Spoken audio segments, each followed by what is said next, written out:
Hello दोस्तों, Nifty bank Nifty की weekly analysis video में आप सभी का बहुत बहुत स्वागत है। इस वीडियो के अंदर हम हर हफ्ते देखते हैं कि निफ्टी बैंक निफ्टी और उसके अंदर लिस्टेड टॉप 5 स्टॉक्स है वो चार्ट के ऊपर नेक्स्ट वीक कैसी परफॉर्मेंस दे सकते हैं, क्या उनके सपोर्ट होंगे, क्या उनके रेजिस्टेंस होंगे। देखने के लिए बने रहिएगा मेरे साथ ओनली टेक्निकल चैनल पर। साथ साथ आपसे रिक्वेस्ट रहेगी, अगर आपने मेरा चैनल अभी तक सब्सक्राइब नहीं किया तो प्लीज़ मेरे चैनल को सब्सक्राइब कीजिए। तो चलिए दोस्तों, आज के एनालिसिस शुरू करते हैं निफ्टी 50 के डेली चार्ट से। तो यहाँ पे आप देख सकते हैं, सबसे पहले हमने यहाँ पे फ्लैग पैटर्न के बारे में बताया था आपको, और आपका हमने जो टारगेट दिया था आपके लिए वो लगभग 18,500 से 600 का दिया था। आप वो पुराने वाले जो वीडियो है मेरी वीकली एनालिसिस वाली वो बिल्कुल जाके देख सकते हैं। और ऐसे ही जो लास्ट वीक की मेरी वीडियो थी जो मैंने देखी यहाँ पर प्ले कर रखी, यहाँ पर आप जाके देखेंगे तो मैंने बहुत ही एग्जैक्ट लेवल आपको बताए थे निफ्टी 50 के, और साथ साथ जो टॉप क्रिप्टो हैं उनके भी मैंने आपको एकदम एग्जैक्ट लेवल बताए थे। 80 to 90% जो हमारे लेवल्स हैं वो हिट हो रहे हैं। इसीलिए आपसे रिक्वेस्ट है कि आप औरों को भी शेयर कीजिए। जो मैं एनालिसिस करता हूँ बिल्कुल फ्री ऑफ कॉस्ट है दोस्तों, तो ज़्यादा से ज़्यादा लोगों के साथ शेयर कीजिए सो डैट कि उनको भी इस फ्री एनालिसिस का फ़ायदा मिल सके। तो जहाँ तक अब निफ्टी 50 की बात करें तो लास्ट वीक मैंने आपको बताया था कि ये इसका जो रेजिस्टेंस एरिया है वो 17,600 से 650 का है। और ये देखिए एग्जैक्टली लगभग जो इसने हाई बनाया था इस पर्टिकुलर कैंडल का वो था लगभग आपका 17,640 का, यानी कि यहीं से ही इसने रेजिस्टेंस लिया और नीचे की तरफ मूवमेंट स्टार्ट हो गई। जो मेरा बाइंग प्राइस था वो था 17,650 का, वो वहाँ पे पहुँचा ही नहीं। और साथ साथ ये भी बताया था मैंने आपको, अगर यहाँ पे कोई रिवर्सल कैंडल दिखे तो आप उसके नीचे सेल भी कर सकते हैं। तो बिल्कुल यहाँ पे आपको अच्छा खासा प्रॉफिट हो गया होगा जो मैंने लेवल बताया उसके हिसाब से। और धीरे धीरे करके इसने जो हमारे सारे लेवल्स थे उनको अचीव कर दिया। तो फिलहाल नेक्स्ट वीक क्या हो सकता है, अगर नेक्स्ट वीक की बात करें तो यहाँ पे कुछ दो तरीके के पैटर्न मुझे समझ में आ रहे हैं। एक पैटर्न अगर यहाँ पे देखें तो यहाँ आप देखिए, यहाँ इसका जो है 16,750 के आसपास यहाँ ये लो बनाता है, फिर ऊपर ऊपर की तरफ जाता है, फिर यहाँ एक हाई बनाता है स्विंग हाई, फिर एक स्विंग लो, फिर स्विंग हाई, और यहाँ पे एक स्विंग लो बनाने की तैयारी में है। यानी कि अगर यहाँ पे पैटर्न देखें तो काफ़ी वेरी शॉर्ट टर्म के लिए पैटर्न पॉजिटिव नज़र आ रहा है। बिकॉज ये देखिए हायर हाई और हायर लो की फॉर्मेशन होती है, तो इसके हिसाब से तो काफ़ी अच्छा ये दिखाई दे रहा है। और हो सकता है इसी तरीके से अगर ये यहाँ से बाउंस बैक देता है, यानी कि अगर मैं बोलूँ आपके लिए इंपॉर्टेंट लेवल 16,750 मानिए आप, अगर ये 16,750 को नहीं तोड़ता है और बाउंस बैक देता है और इस वाले हाई को निकाल देता है, आप लेवल मान के चलिए 17,800 का, अगर 17,800 के ऊपर सस्टेन कर जाता है तो फिर हम कंफर्म मानेंगे कि अब हायर हाई की फॉर्मेशन हो रही है और मार्केट रिकवर करने वाली है। लेकिन साथ साथ जो दूसरा जो पैटर्न है वो कहीं ना कहीं एक बियरिश इंडिकेशन भी दे रहा है। मैं आपको वो भी पैटर्न समझाता हूँ। ये देखिए, यहाँ से अगर आप एक पोल ड्रॉ करने की कोशिश करेंगे तो ये कुछ इन्वर्टेड फ्लैग पैटर्न जैसा भी फॉर्मेशन हो रही है। लेकिन ये कंफर्म कब होगा दोस्तों, जब ये 16,700 के नीचे क्लोज करेगा। अगर 16,700 के नीचे क्लोज करेगा तो समझ लीजिए इन्वर्टेड फ्लैग पैटर्न का जो है ब्रेकडाउन हो गया, ये एक बियरिश फ्लैग पैटर्न होता है। तो फिर आप मान सकते हैं इसके अंदर आराम से 1000 पॉइंट तक की गिरावट आ सकती है। और गिरावट दोस्तों कभी भी एकदम से ऐसे नहीं आती कि बिल्कुल स्ट्रेट नीचे की तरफ 90 डिग्री एंगल से गिरता है। पहले ऐसे सपोर्ट को टेस्ट करता है, जैसे कि अब फिलहाल 16,750 है जो काफ़ी स्ट्रॉन्ग सपोर्ट है। फिर अगर उसको ब्रेक करता है तो नीचे की तरफ 16,400 500 के आसपास आएगा। फिर इसको जो सपोर्ट था 16,750 का 800 का एरिया उसको टेस्ट करेगा, फिर नीचे की तरफ आएगा। और अब की बार मेरे हिसाब से आराम से ये 16,100 200 यानी कि इसके जो 200 डेज की मूविंग एवरेज है इसको भी ये टेस्ट करने के लिए आ सकता है, प्रोवाइडेड जो लेवल्स मैंने आपको बताए उसके हिसाब से ही हमें ट्रेड करना है। अगेन हमें बुलिश या बियरिश कुछ नहीं होना, हमें सिर्फ लेवल्स पे काम करना है। तो यहाँ से एक बाउंस बैक मिल सकती है। अगर इस पैटर्न को देखा जाए तो हायर हाई और हायर लो की फॉर्मेशन है, लेकिन अगर इसको ये तोड़ देता है, मतलब आप मान सकते हैं अगर सेफ साइड चलें तो 16,750 का ही लेवल आएगा। हालांकि अगर ये 16,900 के नीचे ट्रेड करता है तो 16,800 और 750 को टेस्ट करने के लिए जा सकता है। तो आपका जो सेफ सेल लेवल होगा वो होगा 16,750 का, के नीचे अगर आप ये क्लोज़ करें, सस्टेन करें, और ये मैं ये कहूँ तो अगर 16,700 के नीचे क्लोज़ करें तो सबसे बढ़िया होगा। फिर आराम से आपको 16,500 से 400 देन फर्दर हो सकता है बाउंस बैक करे, और फिर से अगर अपने लो को तोड़े तो फिर ये 16,200 से 100 के लेवल के आसपास आ सकता है। और इसको अगर यहाँ से बाउंस बैक लेना है दोस्तों, तो फिर इसको ये वाला जो लो है जो है करीब करीब 16,900 का, इसको ब्रेक नहीं करना, इसके नीचे इसने नहीं आना, और यहीं से ही इसको घूमना है। कोई रिवर्सल कैंडल बनाएगा और फिर उसके हाई के ऊपर क्लोज करेगा, तो फिर हम मान सकते हैं कि ये रिवर्सल देगा और ऊपर की तरफ जा सकता है। लेकिन 17,800 के ऊपर ही हम कंफर्मेशन मानेंगे कि हाँ अब रिवर्सल हो गई है। तो फिलहाल के लिए इमीडिएट रेजिस्टेंस है इसका लगभग 17,150 का, उसके ऊपर 17,250 से लगभग 300, एंड देन सबसे जो स्ट्रॉन्ग रेजिस्टेंस है वो वही है 17,600 से 650 का जोन। नीचे की तरफ इमीडिएट सपोर्ट है वो है 16,900 का, उसको ब्रेक करेगा तो 16,800, 16,750 को टेस्ट करने की कोशिश करेगा, और 16,750 इसका स्ट्रॉन्ग सपोर्ट है फिलहाल। इसको ब्रेक करेगा तो फिर आप मान सकते हैं ये अपने 200 दिनों की मूविंग एवरेज को टेस्ट करने के लिए जा सकता है। तो यहाँ से बियरिश और बुलिश दोनों सिग्नल आ रहे हैं। आपको सिर्फ लेवल्स पे ट्रेड करना, अगर आप लेवल्स पे ट्रेड करेंगे तो बिल्कुल आप आसानी से, चाहे बुल मार्केट हो या बियर मार्केट हो, आप आराम से पैसा बना सकते हैं। अगला चार्ट है निफ्टी बैंक का। तो यहाँ पे आप देख सकते हैं लास्ट वीक जो मैंने आपको बताया था कि हो सकता है अपने जो 200 दिनों की मूविंग एवरेज है 35,700 के आसपास, उसको टेस्ट करने के लिए आ सकता है। तो ये देखिए ये वहीं पे आके रुका हुआ है। अब देखते हैं अगर जो नेक्स्ट ट्रेडिंग सेशन है अगर इस लो को तोड़ता है जो 35,500 के लगभग 35,500 को तोड़ता है, तो ये हो सकता है 35,000 35,200 की तरफ आने की कोशिश करेगा। और आप मान सकते हैं अगर 35,000 के नीचे इसने क्लोज करना स्टार्ट कर दिया, अगले दिन सस्टेन करना स्टार्ट कर दिया, तो समझ लीजिए 200 दिनों की मूविंग एवरेज भी टूट जाएगी, और ये काफ़ी इंपॉर्टेंट जो ट्रेड लाइन थी इसके लिए उसका भी ब्रेक डाउन हो जाएगा। तो फिर इसमें नीचे की तरफ और डाउनफॉल आ सकता है। तो इसका इमीडिएट जो सपोर्ट रहेगा वो होगा हमारा ये लो जो है लगभग 35,500, जो थोड़ा सा वीक सपोर्ट है। थोड़ा सा अगर स्ट्रॉन्ग सपोर्ट की बात करें तो 35,000 से 35,200 का जो जोन है वो इसके लिए काफ़ी अच्छा सपोर्ट है। इसके नीचे क्लोज करता दिखाई दे, यानी कि 34,900 के नीचे क्लोज करे और फिर उसके बाद नीचे सस्टेन करे, तो फिर आप जानिए कि आपको आराम से 34,500 और देन हो सकता है नीचे करके 34,300 34,000 तक के लेवल भी देखने को मिल सकते हैं। उस पर्टिकुलर केस में ये 200 दिनों की मूविंग एवरेज के नीचे ट्रेड करेगा जो काफ़ी बियरिश साइन है, और साथ साथ ये इंपॉर्टेंट सपोर्ट भी तोड़ देगा। और जहाँ तक ऊपर की तरफ बात करें तो दोस्तों यही इसका जो 200 दिनों की मूविंग एवरेज है और साथ साथ ये ट्रेड लाइन है, तो यह अपने काफ़ी अच्छे खासे सपोर्ट के आसपास खड़ा है। अगर इसको घूमना है तो यहीं से ये घूमेगा, रिवर्सल कैंडल बनाएगा।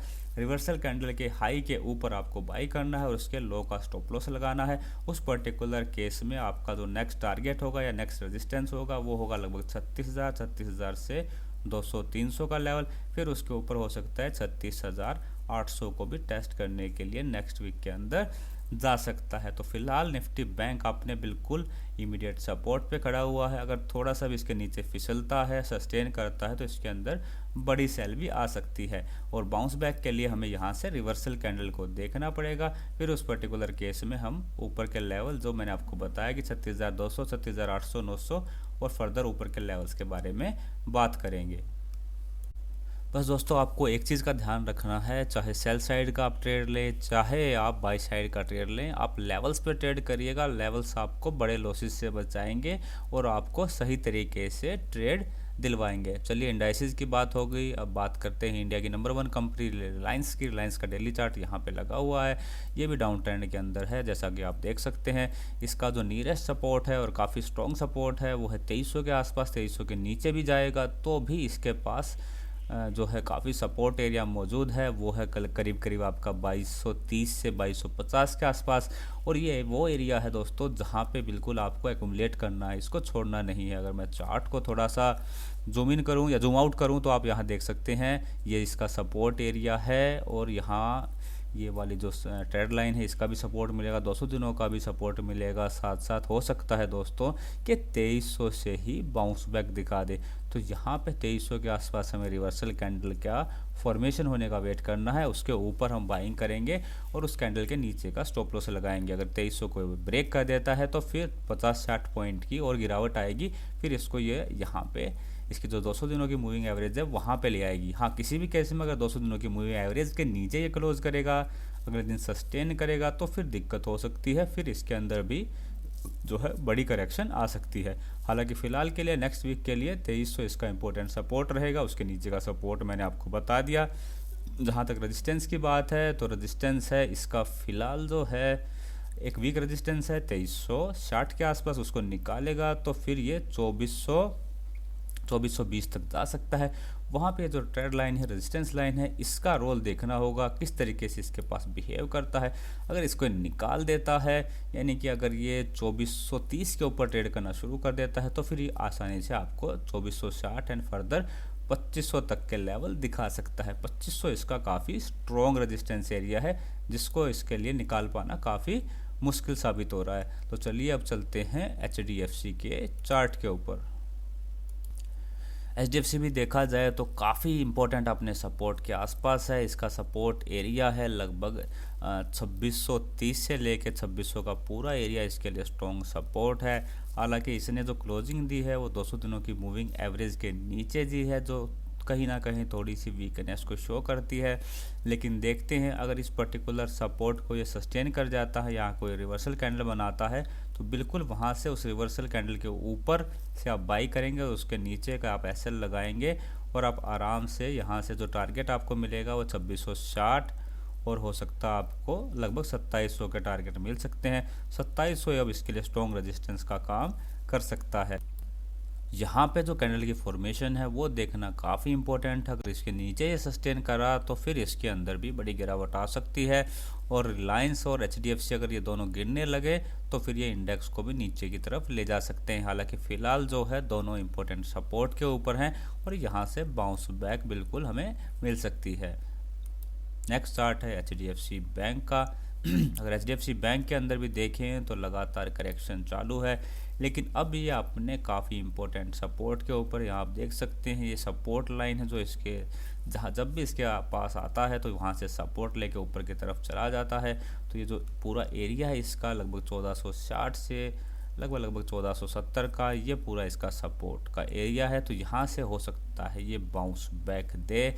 हालांकि दोनों मूविंग एवरेज के नीचे है तो साथ साथ इसके अंदर एक वीकनेस को भी ये जो है चार्ट इंडिकेट कर रहा है। तो मेरे हिसाब से इमीडिएट सपोर्ट ये रहेगा 1460 से 1470 का एरिया। यहाँ पे भी हमें रिवर्सल कैंडल को ढूंढना है, फिर उसी के हिसाब से स्टॉप लॉस लगा के ट्रेड करना है। किसी भी केस में अगर 1450 के नीचे ट्रेड करता है तो फिर इसके अंदर सेल की पोजीशन बनेगी, जो इसको धीरे धीरे करके 1430 और 1400 तक के लेवल का भी यहाँ पे ले जा सकती है। और 1400 के नीचे ट्रेड किया तो फिर इसके अंदर बड़ा फॉल भी आ सकता है। तो सपोर्ट एरिया मैंने आपको बता दिया। रेजिस्टेंस की बात करें तो इसका इमीडिएट रेजिस्टेंस है लगभग 1500 का। 1500 को भी निकाल लेगा तो ऊपर की तरफ भी बहुत सारे इसके लिए रेजिस्टेंसेज हैं। 1520 से लेकर पूरा 1550 का पूरा एरिया इसके लिए स्ट्रॉन्ग रेजिस्टेंस का काम करेगा। इसीलिए अब ऊपर की तरफ इसको जाने के लिए बहुत बड़ा पुश चाहिए, बहुत बड़ी पॉजिटिव न्यूज़ चाहिए। तो हो सकता है उसी के हिसाब से ये ऊपर की तरफ जाए। फिलहाल ये ऊपर जो है इसका जो मूवमेंट है वो काफ़ी मुश्किल हमें नज़र आता है चार्ट के ऊपर। नेक्स्ट हमारा चार्ट है ICICI बैंक का। अगर ICICI बैंक की बात करें तो देखिए इसके अंदर भी डाउन ट्रेंड चालू है और जैसा कि मैंने लास्ट टाइम बताया था कि यहाँ से इसको रेजिस्टेंस मिल सकता है, इस वाली ट्रेड लाइन से, इस वाली रेजिस्टेंस लाइन से। तो वहीं से इसने रेजिस्टेंस लिया है, नीचे की तरफ ये आ रहा है। अब इस ये जो है अपना काफ़ी स्ट्रॉन्ग सपोर्ट एरिया 730 से 735 के आसपास है। अगर नेक्स्ट ट्रेडिंग सेशन में 725 के नीचे ये ट्रेड करेगा तो फिर ये आराम से 710 से 705 की तरफ आने की कोशिश करेगा। अगर 700 को ब्रेक करेगा तो फिर ये 670 से 680 के आसपास आ सकता है और वही इसका स्ट्रॉन्गेस्ट सपोर्ट एरिया है। वहाँ इसकी 200 दिनों की भी मूविंग एवरेज है। तो वहाँ पे अगर आपको मिले रिवर्सल कैंडल बने तो आप यहाँ पे बाई कर सकते हैं। इमीडिएट रेजिस्टेंस की बात करें तो 735 से ऊपर का जो एरिया है 735 से 750 का, वो इसका इमीडिएट रेजिस्टेंस है, उसको निकालेगा तो फिर हम फर्दर बात करेंगे ऊपर की तरफ 760, 765 या फिर 770 के लेवल्स की। इम्पोर्टेंट है कि ये जो ट्रेड लाइन है, रेजिस्टेंस लाइन है, वहाँ पे किस तरीके से बिहेव करता है, और यहाँ पे अगर इसके नीचे ट्रेड करता है तो फिर 700 की तरफ जा सकता है। लेवल्स मैंने आपको सारे बता दिए। चलते हैं हम नेक्स्ट एक्सिस बैंक के चार्ट के ऊपर। एक्सिस बैंक के जो डेली चार्ट है उसके अंदर सबसे जो इम्पोर्टेंट चीज़ देखने वाली है वो यहाँ पे डेथ क्रॉसओवर है। देखिए 50 डेज़ की मूविंग एवरेज ने नीचे की तरफ इसको कट किया है, 200 दिनों की मूविंग एवरेज को, इसको डेथ क्रॉसओवर बोलते हैं, और ये गोल्डन क्रॉसओवर का उल्टा होता है। इसका मतलब कहीं ना कहीं कि इस शेयर के अंदर डाउन ट्रेंड स्टार्ट हो सकता है। अगर इसके इमीडिएट रेजिस्टेंस की बात करें तो 715 से लगभग 725 का, और इनफैक्ट और ऊपर का जो एरिया है पूरा 735-40 तक का पूरा रेजिस्टेंस एरिया है। इसको निकाल पाना इसके लिए काफ़ी मुश्किल दिखाई दे रहा है। इमीडिएट सपोर्ट की बात करें तो 680 के अराउंड इसका इमीडिएट सपोर्ट है। उसके नीचे ब्रेक डाउन करेगा तो फिर हो सकता है 660 और 650 को ये टेस्ट करने के लिए जा सकता है। किसी भी केस में अगर 640 के नीचे ये क्लोज करता है तो फिर इसका जो चार्ट है वो काफ़ी वीक हो जाएगा। फिर जो इसका लास्ट सपोर्ट रह जाएगा वो चार्ट के ऊपर वो रह जाएगा लगभग 620 से 625 के आसपास। तो आप लेवल्स के हिसाब से इसके अंदर भी ट्रेड कर सकते हैं। हालांकि इसके अंदर डेथ क्रॉसओवर बना है, उसका भी आपको ध्यान रखना है। नेक्स्ट चार्ट है कोटक महिंद्रा बैंक का। कोटक महिंद्रा बैंक के अंदर देखें तो इसकी जो 200 दिनों की मूविंग एवरेज है उसके आसपास ये स्ट्रगल कर रहा है। अब ये जो एरिया है लगभग 1840 से 1850 का, इसके लिए रेजिस्टेंस का काम करेगा। अगर नेक्स्ट ट्रेडिंग सेशन में इसको निकाल देता है तो यहीं से ये बाउंस बैक लेगा और ऊपर की तरफ जाएगा, और आपको हो सकता है 1940 एंड इनफैक्ट अगर और ऊपर तक गया तो हो सकता है 2000 तक के भी लेवल दिखा दे। डाउन साइड की बात करें तो जैसे ही आपने लो के नीचे ट्रेड करेगा, लो है इसका लगभग 1790 का, 1790 के नीचे ट्रेड करेगा तो फिर ये हो सकता है 1750 और नीचे 1710 या 1700 तक भी आने की कोशिश कर सकता है। और वो जो एरिया है इसका पूरा 1690 से 1700 का, वो इसके लिए काफ़ी स्ट्रॉन्ग सपोर्ट है। वहाँ पे फिर हम रिवर्सल कैंडल देखेंगे और वहाँ पे भी बाई एक हम पोजीशन बना सकते हैं। हालांकि बाई की पोजीशन यहाँ पे भी बन सकती है अगर अपने 200 दिनों की मूविंग एवरेज से अगर नेक्स्ट ट्रेडिंग सेशन में यहाँ से सपोर्ट ले, उसके नीचे क्लोज नहीं करे और ऊपर की तरफ ये जो है जाने की कोशिश करे, तो यहाँ से भी एक जो है बाइंग बन सकते हैं, लेकिन प्रोवाइडेड ये कम से कम 1850 के ऊपर क्लोज होना चाहिए और फिर अगले दिन उसके ऊपर सस्टेन भी करना चाहिए। चलिए अब नेक्स्ट चार्ट है हमारा इंडस IND बैंक का। इंडस का जो चार्ट के ऊपर नेक्स्ट इम्पोर्टेंट सपोर्ट है वो है कहीं ना कहीं 870 के आसपास। अगर उसके नीचे ट्रेड करेगा, सस्टेन करेगा, तो फिर इसके अंदर फॉल आएगी जो इसको लगभग 820 से लेके 800 इनफैक्ट 780 तक के लेवल को भी ये टेस्ट करने के लिए जा सकता है। तो यहाँ पे 870 के आसपास देखना होगा। अगर यहाँ घूमना होगा तो इसी एरिया से घूमेगा, फिर ऊपर की तरफ फिर से जाने की कोशिश करेगा। 920 और 950 और 960 तक को टेस्ट कर सकता है। अब 960 से 980 का पूरा एरिया इसके लिए काफ़ी रेजिस्टेंस, स्ट्रॉन्ग रेजिस्टेंस का काम करेगा और उसको निकाल पाना इसके लिए मुश्किल हो सकता है। और लगभग हर एक शेयर में कुछ इसी तरीके से बात दिखाई दे रही है कि सारे के सारे जो शेयर हैं अभी तक जो हमने देखे हैं वो अपने स्ट्रॉन्ग सपोर्ट के ऊपर हैं, लेकिन ऊपर की तरफ भी मतलब बाउंस बैक तो दिख रही है, लेकिन ऊपर की तरफ जो रूम है हमें ऊपर की तरफ काफ़ी स्ट्रॉन्ग रेजिस्टेंस हमें दिखाई दे रहा है। लेकिन इसका मतलब ये है कि बाउंस बैक तो हो सकती है, लेकिन वो जो है आपको एक तरीके से सेल का या एग्जिट करने का मौका दे सकती है। तो चार्ट के ऊपर कुछ इसी तरीके की पोजीशन बन रही है। अब बात करें SBI की। अगर SBI की बात करें तो SBI जो है काफ़ी अपना जो है एक टाइप का चैनल इसने फॉर्मेशन किया था, उस चैनल के लोअर पार्ट पे है, उस जो ट्रेड लाइन के लोअर पार्ट पे है। तो हो सकता है यहाँ से घूमने की कोशिश करे। अगर यहाँ से घूमता है तो इसका इमीडिएट रेजिस्टेंस है 480 से 485 के आसपास, उसको निकालेगा तो ये हो सकता है 500 तक भी चला जाए। अगर यहाँ पे लोअर साइड की बात करें तो 465 के नीचे ट्रेड करेगा, सस्टेन करेगा, तो फिर 450 455 तक के एरिया को टेस्ट करेगा और उसको भी सस्टेन नहीं करता है तो फिर ये जो अपनी 200 दिनों की मूविंग एवरेज है 400 पहले 440 430 और फिर हो सकता है इसको भी टेस्ट करने के लिए यहाँ पे आ सकता है। नेक्स्ट शेयर है हिंदुस्तान यूनिलीवर का। अगर हिंदुस्तान यूनिलीवर के अंदर भी देखें, जैसे कि एक्सिस बैंक था, ऐसे ही यहाँ अगर आप देख पा रहे हैं तो बिल्कुल एक डेथ क्रॉसओवर जनरेट हुआ है। यहाँ आप देखिए ये काफ़ी नेगेटिव है, क्योंकि दो दो ब्लू चिप कंपनी में डेथ क्रॉसओवर जनरेट हुए हैं, तो हो सकता है जो है ये इंडेक्स को भी वीक कर सकते हैं। खैर, इसका जो काफ़ी इंपॉर्टेंट सपोर्ट था वो था 2300 के आसपास, उसने इसको ब्रेक कर दिया है। अब ये जो एरिया है 2300 का, वो इसके लिए स्ट्रॉन्ग रेजिस्टेंस का काम करेगा। ये देखिए 2300 से 2320-25 का पूरा एरिया इसके लिए स्ट्रॉन्ग रेजिस्टेंस का काम करेगा। अगर ये बाउंस बैक भी लेता है तो ये आपके लिए सेल करने का मौका होगा।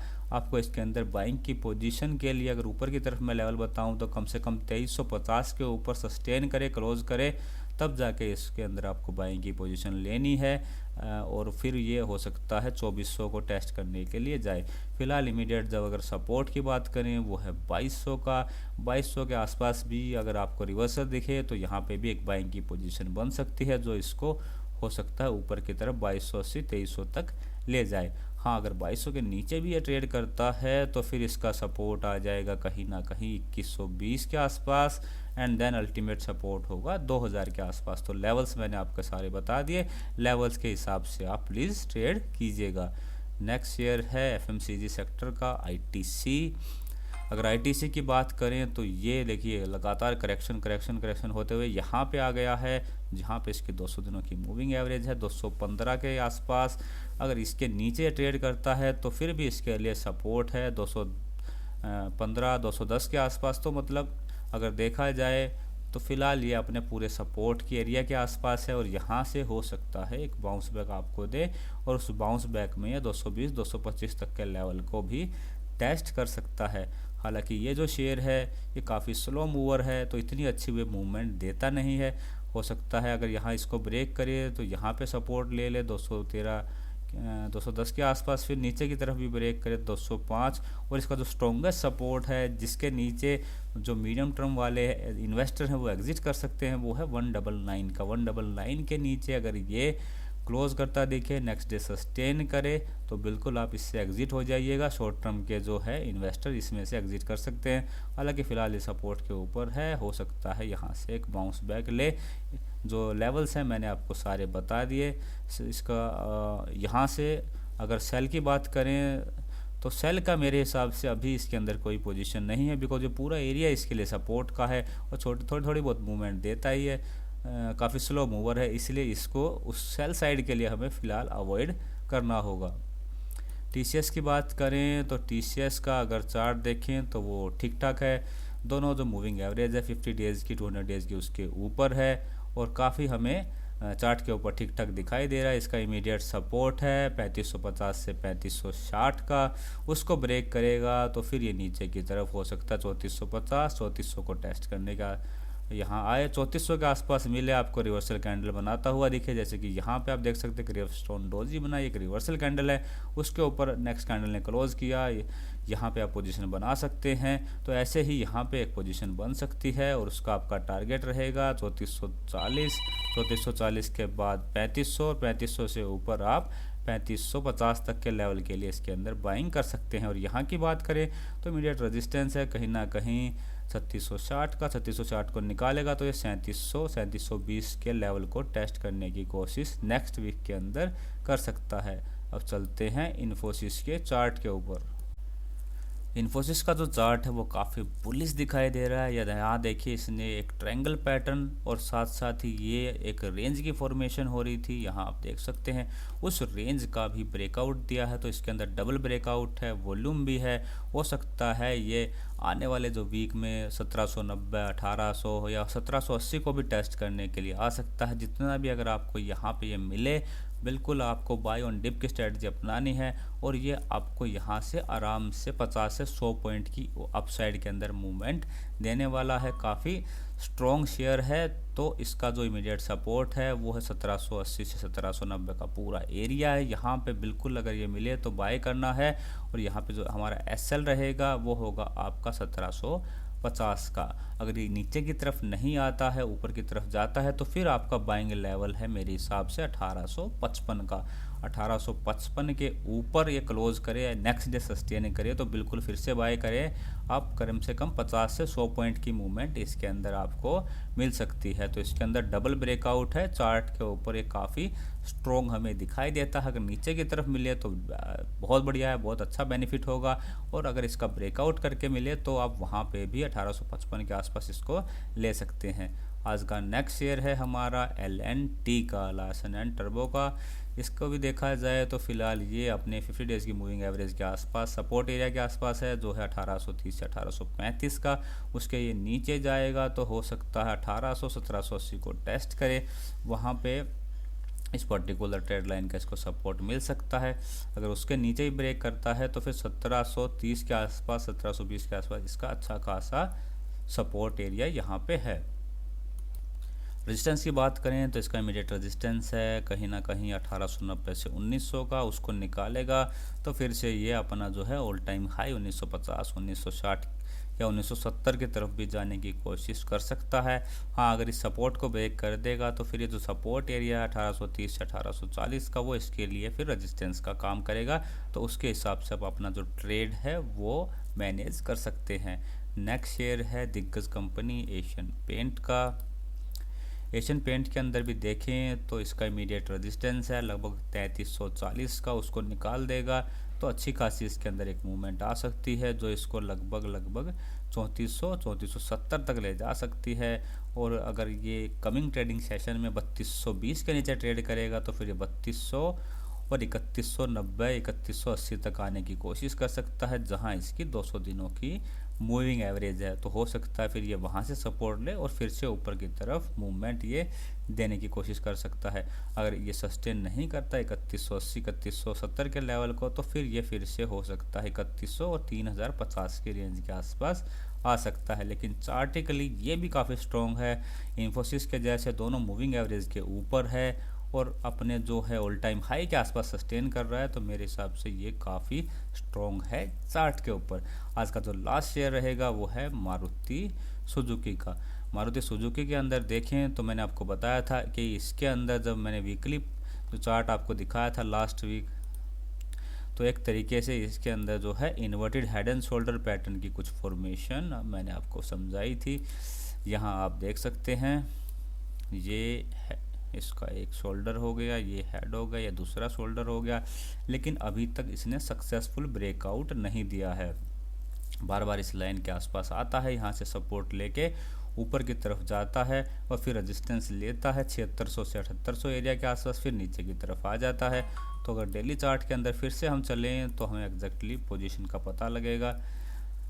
तो यहाँ पे अगर देखा जाए तो ये फिर से सपोर्ट एरिया के आसपास आने की कोशिश करेगा, जो है इसका लगभग 7140 से लगभग 7180 के आसपास का इसका सपोर्ट एरिया है। साथ साथ ये वाली जो लाइन है ट्रेड लाइन, इसका भी सपोर्ट है। तो यहाँ से फिर से हम एक बाई की पोजीशन ले सकते हैं, फिर इसको ये दोबारा से ऊपर की तरफ हो सकता है 7300 7400 और मे बी 7600 एंड इवन 7700 तक के लेवल दिखा सकता है। हाँ, अगर इसको ब्रेक करता है 78 में, जो इसका जो inverted head and shoulder pattern है उसको ब्रेकआउट देने के लिए मेरे हिसाब से इसको 7800 के ऊपर लगातार क्लोज करना पड़ेगा और सस्टेन करना पड़ेगा वॉल्यूम्स के साथ। तो फिर हम मानेंगे कि वो जो है एक्चुअली ब्रेकआउट है वो इसको 10,000 तक के लेवल तक ले जा सकता है। जो inverted head and shoulder pattern का जो टारगेट आ रहा है जो वो लगभग 10,000 के ऊपर आ रहा है, अगर ये 7800 के ऊपर लगातार सस्टेन करता है और ट्रेड करता है उसी पर्टिकुलर केस के अंदर। हाँ, अगर ये इसका जो इमीडिएट सपोर्ट एरिया इसको ब्रेक कर देगा, जो आप मान सकते हैं 6990, तो 6990 के नीचे अगर ये ट्रेड करेगा तो फिर इसके अंदर गिरावट जो है इसको 6700 और हो सकता है 6500 एंड इवन 6400 के लेवल तक भी ले जा सकती है। तो दोस्तों ये थी मेरी निफ्टी, बैंक निफ्टी और उसके अंदर लिस्टेड टॉप हैवीएट स्टॉक्स है उसकी एनालिसिस।